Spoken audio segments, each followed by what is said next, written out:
Good morning, everybody.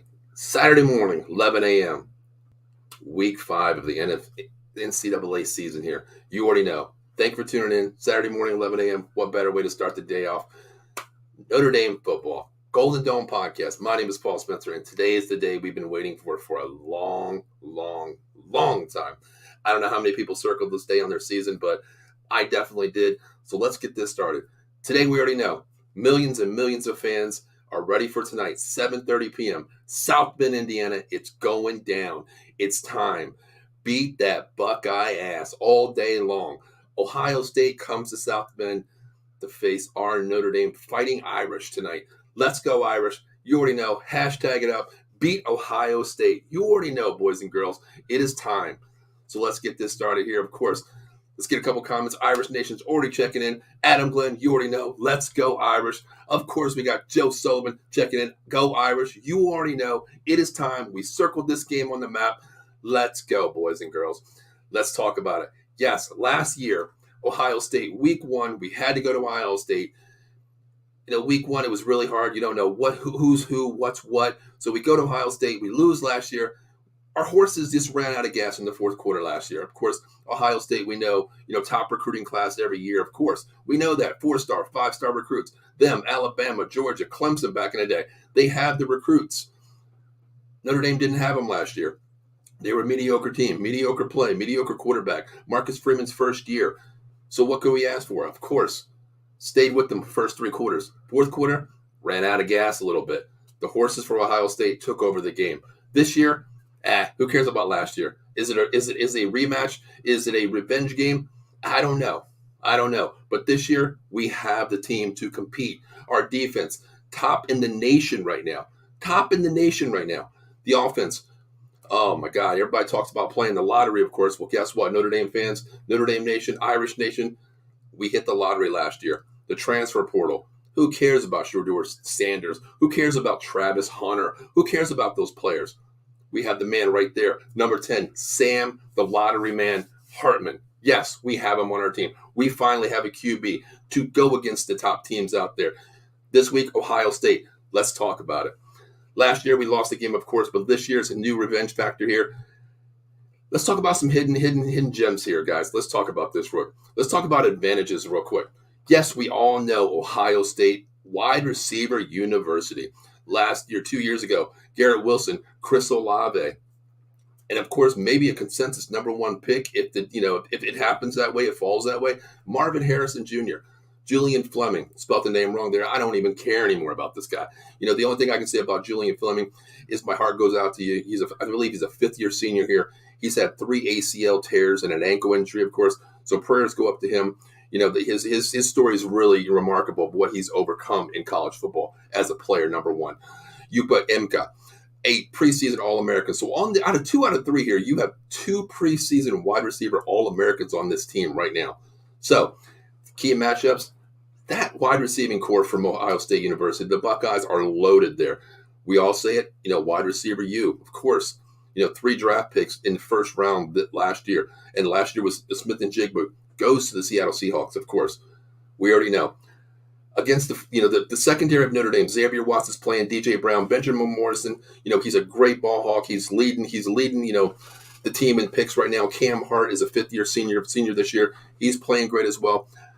I you know what? I hate to say this, guys, but I think the advantage goes here to the Ohio State Buckeyes. I mean, last year, if you look at it, you look at Marvin Harrison, I believe he had 2 drop balls all last year that were catchable balls in his radius, which is very remarkable for any wide receiver. I mean, you go to pros, you go to college, you go to high school. This is something you don't see.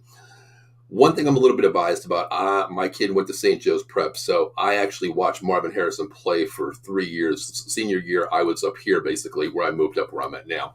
But I did watch him live for 3 years playing as a freshman to a junior year. As a freshman, he didn't miss a beat. And over time, he's become more physical. He's been a great route runner. He reads his tree, and his hands, they're like Charmin. Anything touches him, he catches. Julian Fleming, he's a wide receiver that's been around. The sad thing about him is his injury. He's injury prone. He's been through 3 ACLs, I believe, throughout his career. He is a team captain. He is one of the leaders of the team. He's out there. He can catch balls. He's a great route runner. He's going to be playing the slot a lot with Harrison on the outside. And then you have Jubuka, Imuka. That's what I call him. I call him EE. But he's another wide receiver, preseason All-American as well. I mean, you look at this team here; they're fully loaded against against the secondaries of any teams.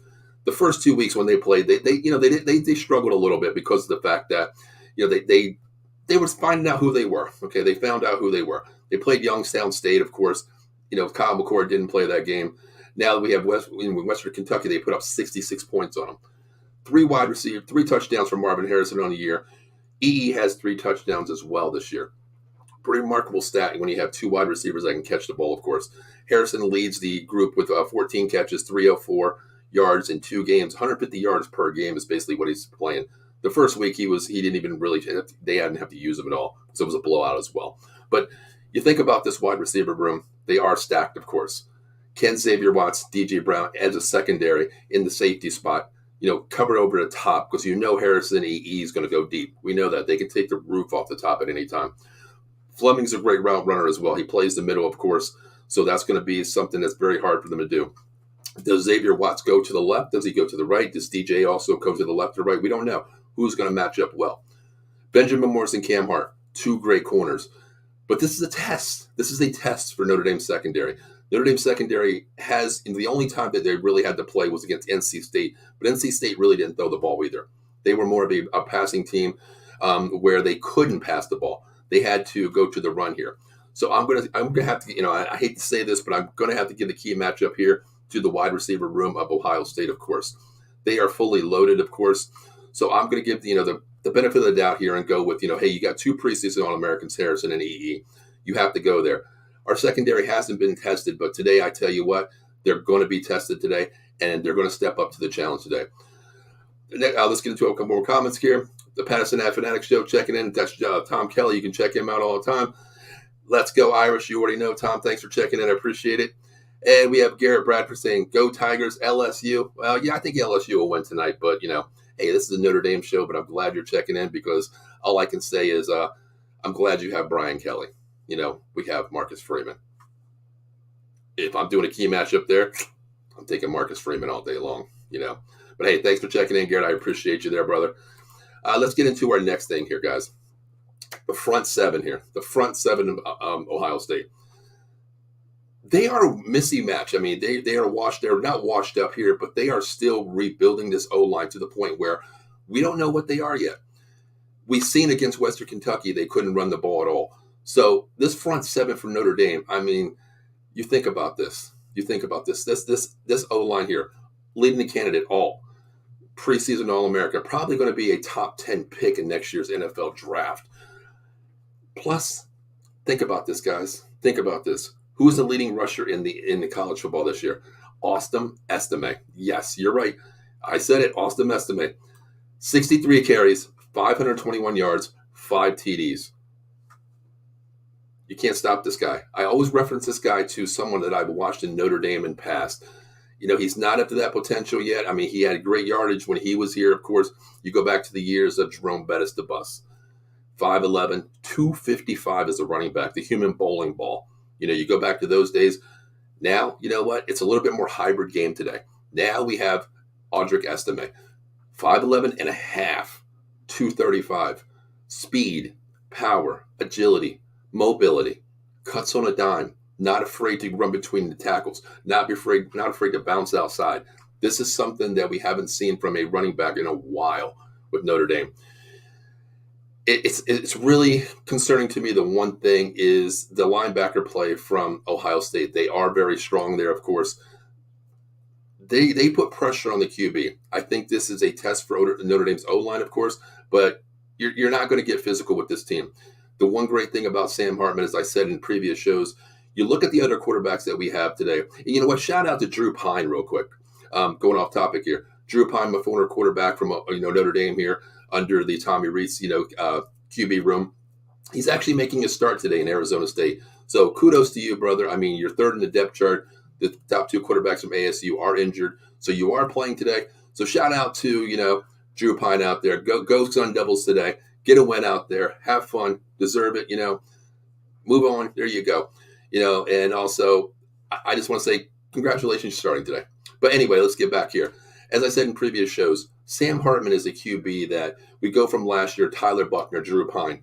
They were more of a running quarterback. They get out of they get out of isolation, try to bootleg or a little scat out here. They look to throw the ball. They don't look to they throw the ball in the flat, basically, is what I want to say. They don't look downfield, and if it's not there, they don't look around. They don't give their wide receivers time to accumulate their routes. Something Sam Hartman does to the legitimate factor. He can scramble. He moves up the pocket. He climbs the pocket on every play, and he looks at wide receivers. I go back to last week when the tight end sales came out, and he was running a drag route, and Sam Hartman had to climb the pocket. He rolled out, climbed the pocket, and he was just like a little eye contact move where he had Sales, the tight end, running in a flat, and all he did was just look up. Sales took off for a 55-yard pass, right over the DB's head.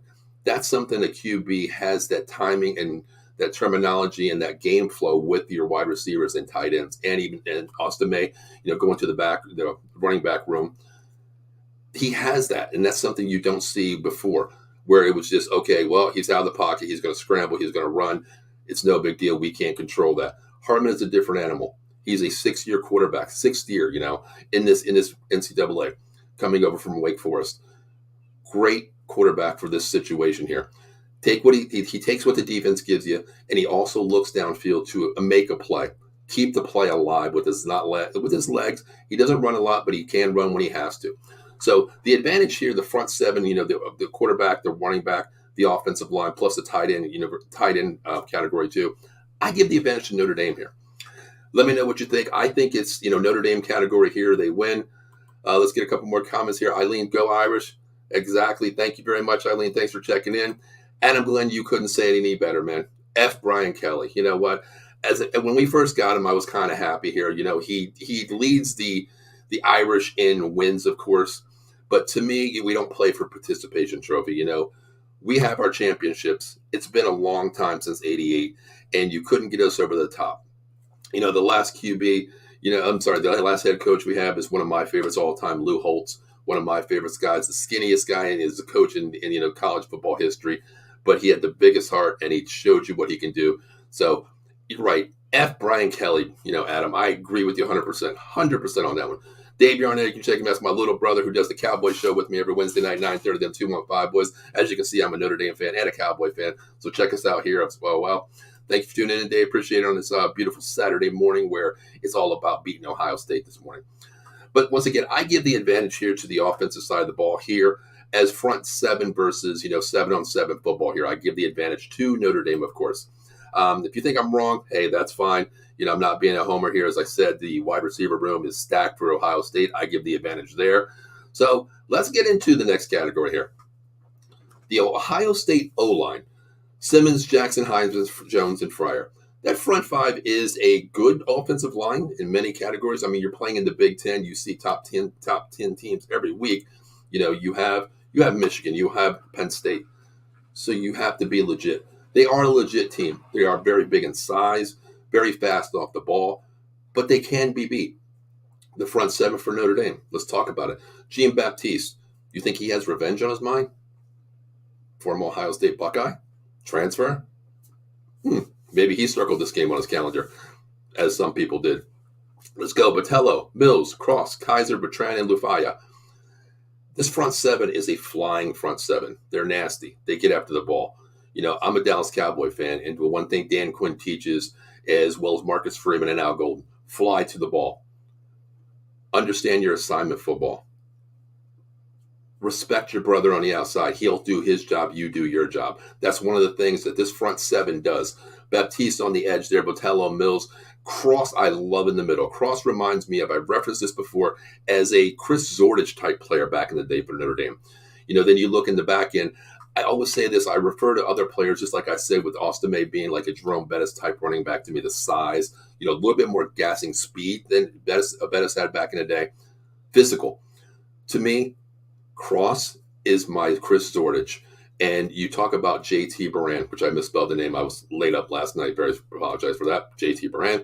Missed the A there. But JT Baran, to me, is the Michael Stonebreaker back in the day for Notre Dame football. So physical. And I watched this team play so much, and I rewinded. I see glimpses of what I'm seeing back in the day, where Chris Zordich was on the line. Of course, he manned the nose guard to the nose tackle position. Stonebreaker would come up, tap him, and it would just be a gap, maintained football. He would take over the center, knock him out. Even if you're double teamed, the double team would come. Stonebreaker would go right up the gash there, right between the B gap, which is something I've seen here with JT Barant. This team flies on the ball. So I'm going to have to say, the advantage here is the front seven for Notre Dame. One of my favorite players on this team right here is Lafayo. He reminds me of a Manti Te'o in many ways. Very strong, very physical, and he is so fast off the ball. When he comes off that edge playing that outside linebacker position, it's something that I haven't seen in a long time. He has more speed than a Manti Te'o. This linebacker here, with what we have here in Jack Kaiser, JT Barant, and Lafayo, is a 3 linebacker stack where you can cover, you can stick, you can blitz, and you can play disciplined football. That's something we haven't seen in a while there, where this front seven can get after you in many ways. They can attack you on the edges, they can attack you in the middle, they can drop out of coverage to disguise different looks. This is something we haven't seen. So this front seven, I think they are going to get so much pressure on Kyle McCord today that they're going to make him beat him. I mean, yes, you have Marvin Harrison, you have EE, and you have Julian Fleming as well, 3 top wide receivers in college football. You're going to make him beat him. That back 4 right there, with our secondary, I think they're going to maintain. They're only going to have to cover, not as long as a lot of quarterbacks actually drop back in the pocket. They're going to pressure McCord today. I'm looking for a big game from this front 4 here, where they're going to be, I think they're going to play a little bit wider than usual to get the gaps in there. The only thing that could, hurt us, of course, is Travion Henderson coming from, the Ohio State Buckeyes here. 30 carries, 191, 4 TDs, physical runner. He's probably second-team All-American to me. He made the third-team All-American, but I think he's a second-team All-American in my eyes. Very strong runner. So I think if they stop him, Henderson's going to become more of a blocking running back. They're going to have to chip somebody on the edge if Notre Dame brings pressure with one of the linebackers. And I think it's going to be JT Barant coming off the edge here a lot today. I think they're going to have to chip the tight end or use a running back as well to accommodate the front seven for Notre Dame. That's just what I'm thinking there, of course. But, I could always be wrong. But, hey, listen, I want them to pin their ears back and go after Kyle McCord, which we'll talk about in a second here. Let's get some comments. There's Sean Kilroy. You can check him out every Monday night, 6 p.m. Sully Squad. What's up, Paul? Beat those Buckeyes. Let's go. You already know. Sean's a fellow Notre Dame fan. Of course, you already know that. Sean says, going to be rocking the Joe Montana jersey. Hey, good minds think alike. That, Sean. I already got mine on. I got my beads ready to go. I am so hyped for today. Got all my chores done early. I'm ready to go. Let's beat some Buckeye ass tonight. Sean's giving me a prediction already. Notre Dame 28. Buckeyes 24. Let's go. I can agree with that. I'll give you a little score a little bit later here. The line is 3. The line in this game is 3.5. Your thoughts, Dave? I will get into that for a second. I did put a little bit of money down there on this game. I usually don't bet on Notre Dame unless I feel that it's going to be a true lock. I don't think it's a lock today, but I will get into that, of course. But guys, let's talk about something else here. Let's talk about one thing here. The QB room today. Wow. I said in the beginning of the show, transfer portal. Well, we hit the lottery. Notre Dame, hey, we played the lottery, the luck of the Irish here. Sam Hartman, we talked to him. He chose Notre Dame. We recruited him. He chose Notre Dame. That tells you a lot. This wide receiver room wasn't the most stacked wide receiver room in the country. You think about it. What if he would have went to Ohio State? Wow, with those wide receivers that he has, with the running game with Travion Henderson. Now he chose to come to Notre Dame because he knows what he is. He's a leader. He's a field general. He comes to Notre Dame here. Let's talk about his stats. My God, 64 for 90, 1,061 yards. And I repeat, I didn't repeat it yet, but 13 touchdowns. I'm going to repeat it one more time. 13 touchdowns in 4 games. I'm not a genius. I went to Nova. I didn't go to Notre Dame, so I'm not, a mathematical and genius here. But 4 touchdowns, that's 3 touchdowns a game plus 1. He carried the 1 over. So you're looking at 3 touchdowns plus 1. And the key factor is this: 0 picks. 0 picks. No picks in 4 games. He controls the game. He controls the tempo. He controls everything on the field. He's a general. Last week he had a knee injury where he was hobbling a little bit. Took one play off, came back out there, boom, 2 plays later, bomb. He controls the game. He's a winner. The one thing he's sponsored by Beats headsets. What did he do? He went out and he made sure that he got every person on that team, the roster from 1 to 70. Even the room that didn't even dress, as we all know. You watch the movie Rudy, how many people don't dress? They look at the board. That's something that Notre Dame does. He gave every one of those players a pair of headsets, golden headsets with the ND logo on it. That's a team player number one. We see a lot of these players in the NIL. They get this big deal, and they drive a Lamborghini and they drive this and that. They don't care about what they play for, their university or their teammates. Of course, Sam Hartman is, of course, a different animal. They're a different breed. Congrats to him. We have him, the prized possession of the transfer portal. Sammy Hartman, the leader, the 6th-year senior. I'm sorry. A lot of people talk about Penn State, Sean Clifford. This guy's no Sean Clifford. He's times 2 that. Let's go to Kyle McCord here. I'm a little biased because of the fact that I grew up watching Kyle McCord. St. Joe's Prep in Philadelphia. I really never missed a game, from God. Let's talk about like 8 years ago when I first started going there, watching the games because my kid went there. So you think about it. Kyle McCord, watched him play as a freshman all the way to a senior. He has that camaraderie with Marvin Harrison Jr., one of the top recruits coming out of PA, 2 state titles. He could have had 3, but he was injured his last year in his senior year. So I've watched this kid play. I'm a little biased. I've actually talked to him before, great kid, very good head on his shoulders, very fundamental football, doesn't make mistakes. He takes what the defense gives you. But this is his first season starting. Last year he started 2 games, of course, won both, but you're playing a wash-up team. After C.J. Stroud left, he was injured a couple games, so McCord stepped in. But you really didn't need him. I believe it was against like Illinois, and I forgot who the other team was. So he didn't have to man the game that well. Last week he had a great game. Put up 66 points. He had almost 400 and some yards in starting duty with about 3 3/4. That's some serious numbers. But once again, you're playing Western Kentucky. A lot of people look at that like, okay, what really is he? Well, today's going to be a huge test for him because of his front 7. But let's look up at his numbers. 53 for 76 yards in 3 games, basically. 815 yards, 6 TDs, and 1 pick. Okay. Not the greatest numbers in the world. He maintains the ball, 1 turnover versus 6. So you got that ratio of 6 to 1 here. Where's the advantage go? Of course, you already know where the advantage goes here in this key matchup here with the quarterbacks. Sammy Hartman versus Kyle McCord. I got to go Sam Hartman all day long. A senior, a proven veteran of college football. He's like the OG, the old man here playing. I give him the advantage, of course. He knows how to climb the pocket. He knows how to maintain a game. He knows to play disciplined football. Take what the defense gives you. If the linebackers pull up a little bit, I'm pretty sure he's going to, have Tyree running across the middle for a drag route here, get behind the secondary. And the one thing he does is he climbs the pocket to maintain the play to keep it alive. Kyle McCord doesn't do that. And that goes back to when he played at Prep a little bit.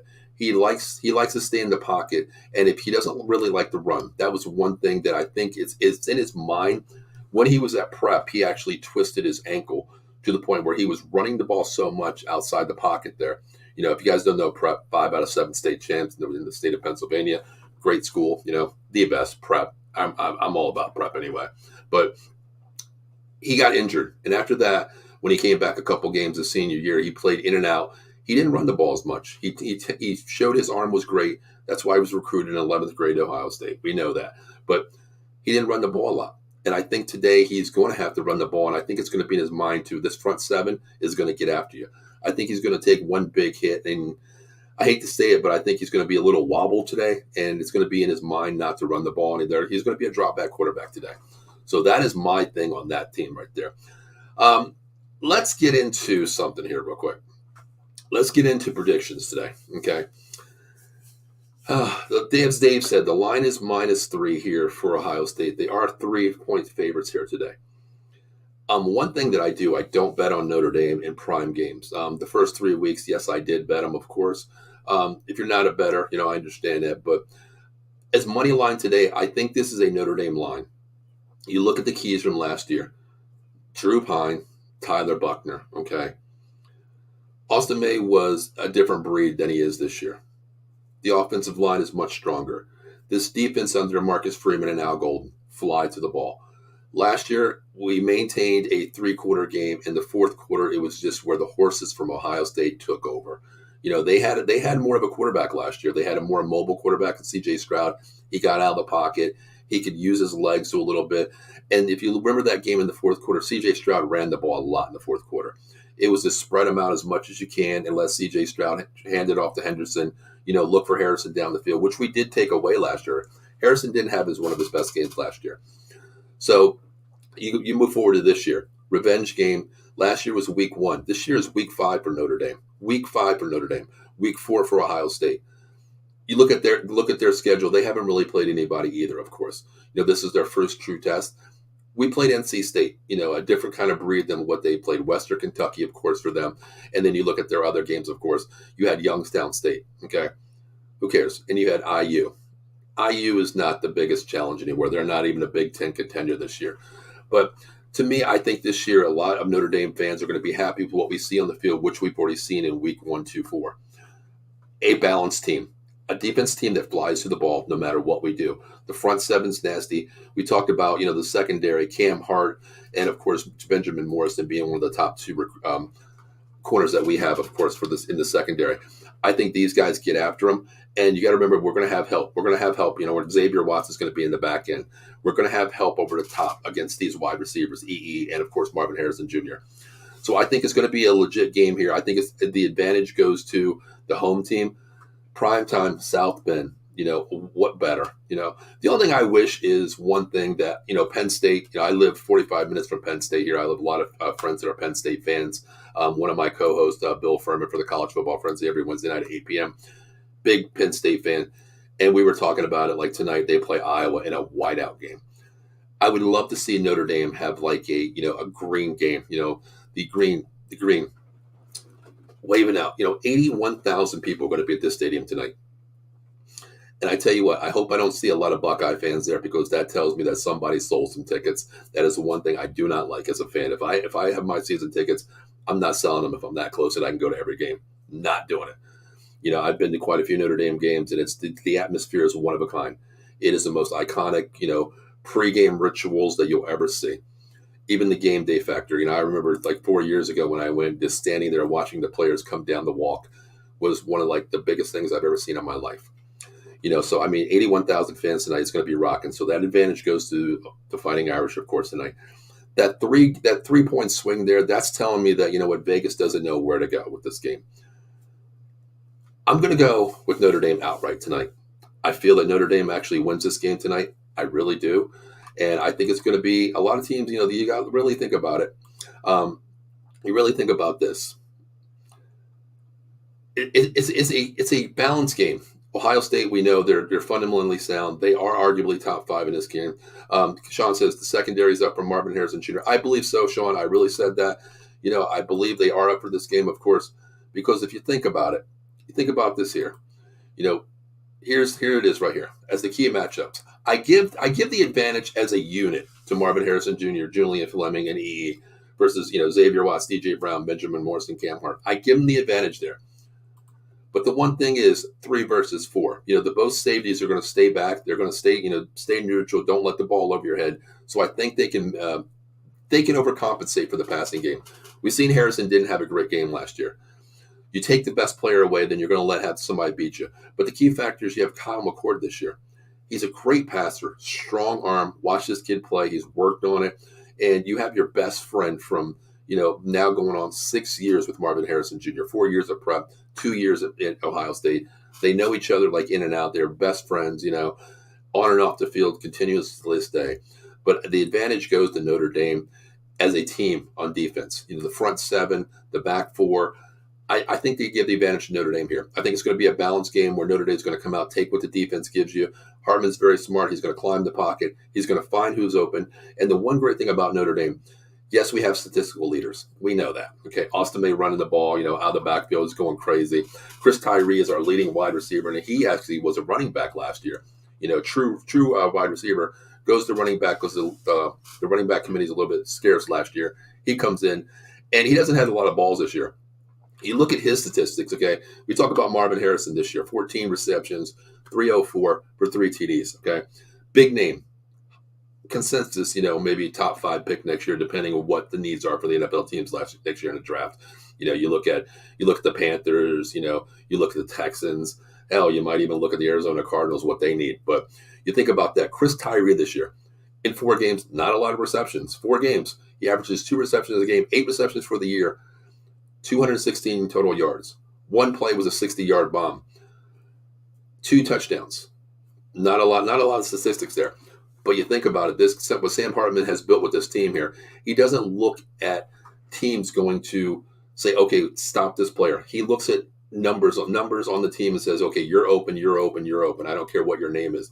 That is the one thing that I love seeing from Sam Hartman. He's a team player, of course. So the advantage, just like Sean says here, Sam Hartman is a hell of a quarterback. You're right, Sean. He is the prized possession of the transfer portal last year, and we got him, of course. It's awesome out there last week. Sean was out there last week. He can testify. Like I said, Sean is a Notre Dame fan. He's in our group chat for our network here. He's one of our hosts. And he was out there last week, and it's just a different atmosphere. I was so jealous when he was putting pictures in there. And I tell you, it's something that if you have a bucket list, to me, there's a bucket list of Notre Dame. For college football, there was 3 stadiums that I want to visit. Okay. Actually 4. I'll be honest with you. Number 1, I've already done. Of course, that is the Notre Dame Stadium. I haven't been there for the upgrades yet. Sean, tell me what the upgrades look like, in person, but I haven't seen the new upgrades yet. The press box and the actual the sideline view. Now, I haven't seen that. Last year, I did do a Notre Dame. 2 years ago, I did do a Notre Dame game. One of my bucket list game. Of course, thank God it was Notre Dame playing them last year. 2 years ago, West Virginia. I'm sorry, Virginia Tech. I'm so sorry, West Virginia. Hold on a second. I need some coffee. Monkey Cold coffee, guys. We'll get into that real quick about Monkey Cold coffee. Let me tell you about them. But you think about it, Virginia Tech. Enter Sandman. I'll tell you, I was 50 years old when I went. It was one of my birthday presents to myself. Drove down there, stayed down a night. And that stadium, I tell you, I'm not really a head rocker where I listen to Metallica. I do love some of their songs, of course, Enter Sandman. That was one of probably the most iconic openings I've ever been to in college football. I actually thought that my seat, when I was standing up, I thought I was going to fall. That's how bad the stadium was rocking. And it was just one of the best experiences as well. The other one, Iowa Hawkeyes. I would love to go, see the hospital in the background where everybody just salutes the kids, the cancer patients and all the, children that are in need out there. That is something that I really want to view. I don't have any interest in Ohio, Iowa, whoever they play. Yeah, I know they'll never play, Notre Dame, of course. That's just not one of their games in the Big Ten, as a rivalry game for every year. But that is something I really want to go see. And also my last one is probably Wisconsin. I do want to go see Wisconsin, jump around. I mean, that's something that, to me, it's iconic. I did see, I think it was last year where they had Cypress Hill, or I believe it was one of the games this year where the leader from Cypress Hill was out there. And, that is something that I want to see as well. So, Sean says, I'll send you the pictures. It's beautiful. Thank you, Sean. I appreciate that. Like I do have in my my podcast, this is my podcast room, but in my room, in my closet there, I actually have one that is like the old touchdown Jesus, where I'm standing on the field, like, with my hands up like this. And that's something that I always remember. My dad took me there. My dad passed away in 2017. And I believe this was maybe 2015, 2 years before he passed away, because that year we did do a little like teary there. Respect to my dad. Rest in peace, Pop. He's the reason why I'm a Notre Dame fan. I'll tell you that right now. I grew up in Indianapolis. I was born in Indianapolis, Indiana. So it was like every Saturday was, Notre Dame football. Then Sunday was Dallas Cowboy football. So he took me there. And that year we did the Notre Dame game as well as a Dallas Cowboy game when they played the Indianapolis Colts. So it was a great weekend. That's something that I always remember my dad. Sean says, I want to go to VT. Yeah, Clemson, that is something I wanted to do. I definitely want to do that. Florida State, I've always wanted to do as well. I mean, these are things on my bucket list, of course. Sean says, absolutely right. Iowa and Wisconsin. Yeah, to me, that's something I want to do. Like, years ago, I tell you, I went to Lambeau Field with my ex-wife. We went there. She's a Packer fan. I don't know why. I think that's why we get divorced, anyway. But the last game, the only game that I ever went to versus in Green Bay was actually the game where Dallas played them. And we all know as Dallas Cowboy fans, I'm going to say this one more time. Dez caught the damn ball. It was a very good catch. I was actually in the third row where the Lambeau leap was always in the end zone. And I tell you what, it was so cool watching that game, even though it was the worst call I've ever seen in my life. It happened. I was there. That's one of the other stadiums in pro that I want to see. But, I went on a little off the rails there, talking about some stadiums here. But, guys, give me your predictions really quick. I'm going to give you my prediction today. The line is -3 here. A lot of people, I'm seeing different views of this game. A lot of people are actually saying this could be a shootout. You have a great offense for, Ohio State versus a solid elite defense in Notre Dame here. Let's flip the category here. A great offense with Sam Hartman, a great running game. I don't want to say an elite wide receiving unit, a balanced offensive wide receiver unit versus a solid elite defense from Ohio State. Something's got to give, right? Something has to give here. Let's look at some stats before we give the prediction here. Let's give some stats here. Total yardage for a game. Ohio State's averaging 474 yards per game. Passing wise, 318 per game. Rushing, 156. What they're allowing on defense is 223 yards per game. Pass yards, 140 per game. Running, about 83 per game. That's very solid. I mean, but we have to look at who they played. Youngstown State, Indiana, Western Kentucky. That's something we have to look at as well. Okay? You look at last year when they played some solid teams. They played Georgia. They played Michigan, the last 2 games, okay, of last year.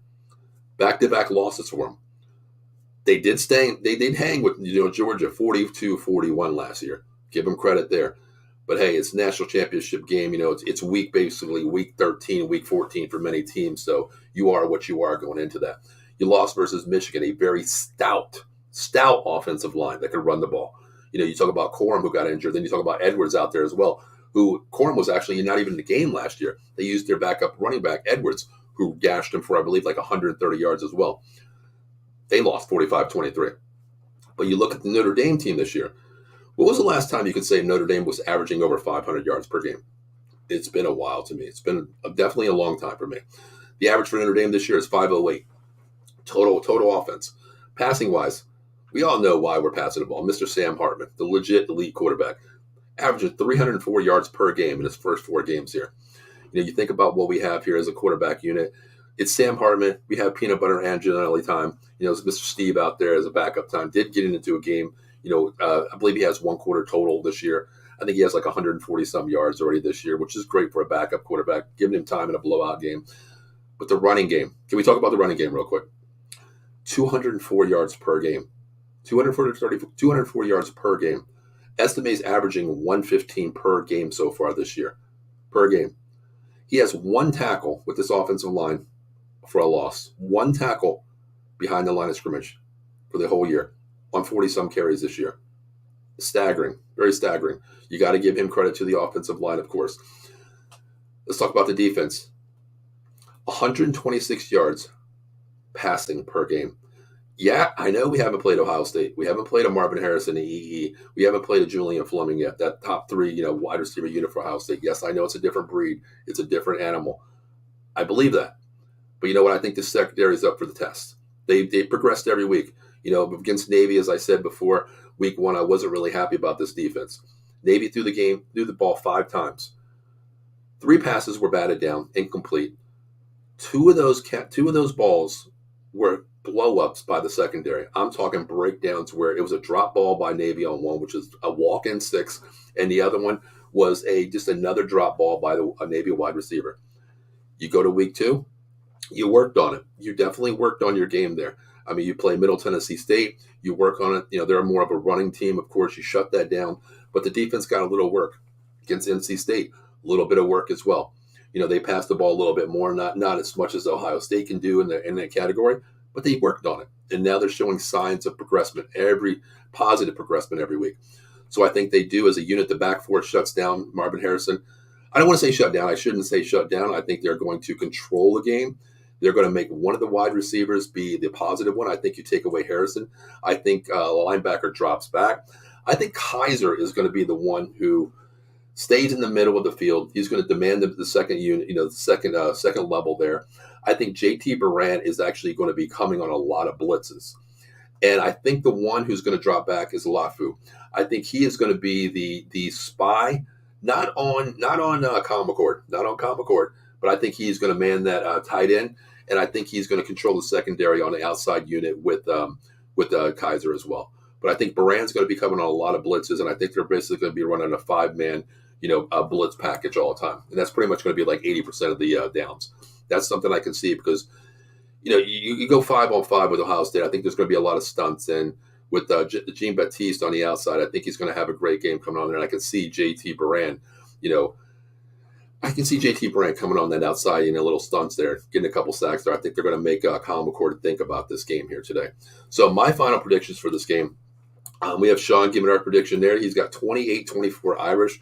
I'm going to go something in that category here. I'm actually going to go a little bit lower. I'm going to go 27-23 Notre Dame outright. I think this is the year that we beat them. This is the game that many of us as fans, number one, I think the fans circle the game more than the players do itself. But this is one game that I circled this year. You look at our schedule here, and you think about what we have, coming up. Yeah, we have the ACC teams, but you also have Clemson, which is an ACC team. You have Duke as well. You have Wake Forest, which actually it sounds stupid, but I actually circled that game too because we already know, Sam Hartman's going back to Wake Forest, and that's something I've circled here too. And of course, one of the biggest games that we have every year is our rival USC. What better way to play, Caleb Williams, the reigning Heisman Trophy winner, and have a contender maybe? Are we talking Sam Hartman Heisman Trophy candidate? Are we talking Estime Heisman Trophy candidate? Time will tell. I mean, it's week 5, but let's talk about him in maybe 3 or 4 weeks here. But guys, listen, hey, it is what it is today. It's Irish Nation. As you already know, they beat that Buckeye ass today. I'm all down for it. I want to make Brutus the Buckeye, feel my pain from our Mr. Leprechaun, our mascot here. Kick him in the ass, put him down. Let's go. It's Irish Nation. Hashtag beat Ohio State. Hashtag let's go Irish. So guys, I will be back tonight. The game's at 7:30. I will be back on tonight, probably around maybe like 10:30, 11, about 30 minutes after the game, of course. But guys, before we get out of here, I do want to mention some of our sponsors real quick. Dugout Mugs. Christmas is coming up. Your favorite host out there, you might want to get them a little gift. You might want to give your family members a gift. Dugout Mugs. The ultimate game day mug. A mug for any baseball fan. Use promo code OTBSSports20 at dugoutmugs.com. And also, guys, it's not just a baseball mug. It is a custom mug of your choice. Any team, any monogram, anything you want, they do make. I actually ordered mine. It should be here anytime. I can't wait to get it. I ordered a custom out-of-the-box sports mug, of course. And another one we want to talk about, guys. Monkey Cold Coffee, the evolution of flavor-infused coffee. Promo code OTBSports at monkeycoldcoffee.com. 3 great blends: bourbon chocolate chip, toasted coconut rum, and their newest blend for the regular coffee flavors, Samaritan Blend. Mugs, t-shirts, thermal cups, cold brew diffusers, K-cups, rum cakes, you name it, they got it. And also, guys, they do donate a portion of their proceeds for every sale to the Pediatric Foundation for Cancer. It's a great foundation. They do sponsor them as well. So it's 2 birds in 1 stone. Get your coffee, and they donate to a great sponsorship as well. Last but not least, guys, I wish that Jason Fine covered the great state of Indiana, my hometown state, because I tell you what, there's going to be a lot of Buckeye fans out there. They're going to be heartbroken after this game today, after Notre Dame kicks that ass. So, guys, if you're in the PA State or Jersey State, reach out to my friend here, my former boss, and actually I still work with him part-time here as well. I do answer the calls for his company. 1-800-HURT-123, Attorney Big Al, Jason Fine, work.com. Motor vehicles, slip and fall, personal injury claims, 3 convenient locations throughout Pennsylvania, New Jersey, Philadelphia, Cherry Hill, and up in my neighborhood, Pittsburgh, PA. Once again, if you call 1-800-HURT-123, I promise you mention Out of the Box Sports Entertainment, mention my name, Paul Spencer, and if we take the case, it's not 50%, it's not 45%, it's not 40%, it's 33 1/3%. No hidden fees, no upfront costs. You don't get any, you don't pay anything until you win some money. So, guys, reach out to my good friend there, Jason Pine, 1-800-HURT-123, of course. And last but not least, make sure you get your Monkey Cold coffee. Best coffee out there. Greatest coffee. I really don't need coffee, but I tell you what, it's on the weekends when I wake up early, I get my chores done.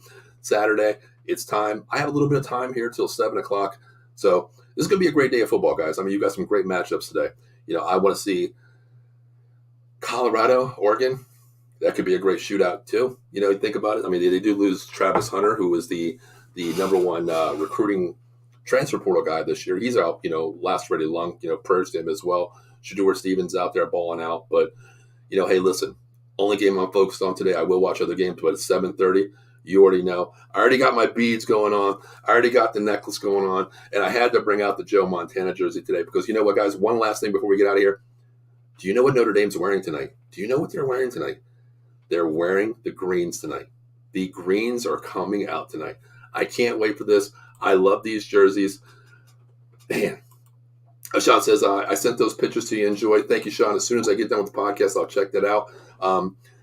Guys, I think this is a Notre Dame victory today. And the last thing I'm going to say is, let's go Irish. Let's get to 5-0. Let's beat some Buckeye ass. Let's have Brutus take a long trip back to Columbus, Ohio. So Irish Nation, my name is Paul Spencer. I will see you tonight, probably around maybe 11 o'clock. I might lose my voice tonight because I am going to be screaming. We got like 15 people coming over. Most of them are Penn State. I do have 2 Ohio State fans coming over. So I'll let you know how that goes. So, guys, I'll see you tonight around 11 o'clock. Once again, my name is Paul Spencer. Thank you for tuning in to the Golden Dome podcast. And I'll see you tonight. Let's go Irish.